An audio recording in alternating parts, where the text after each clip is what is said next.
Prosesnya silakan, itu bukan dari kita, itu ada undang-undang pilkada, ya.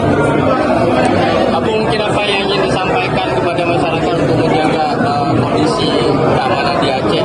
Ya, yang pertama kita ucapkan seluruh rakyat Aceh yang sudah mendukung 02 dan mengucapkan terima kasih sebesar-besarnya dan juga mengawal suaranya sampai di kecamatan, kabupaten dan ditetapkan oleh tim nanti, insyaallah.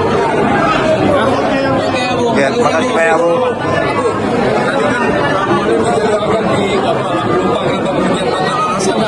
Bagaimana? Jadi kan dijadwalkan kemarin malam Meli di Lampung, kenapa kemudian batal sampai Ya, memang malam itulah kan kadang-kadang. Ya, tapi kalau mungkin dia langsung ke tempatnya di Aceh Utara, apalagi di situ suaranya begitu melambung, ya, kebanggaan juga dia di daerahnya masih. Kalau di Banda Aceh nanti kadang-kadang itu kan di daerahnya aja mungkin kalah, tapi alhamdulillah itu saya tadi malam melapor bahwa Malim balik ke Aceh Utara dan kita lihat juga dengan antusiasnya rakyat di Aceh Utara memberi kemenangan sampai 70% di sana. Artinya pertimbangan basis suara Mualim kuat di sana, makanya Ya, mungkin itu. Ya. Oke. Oke.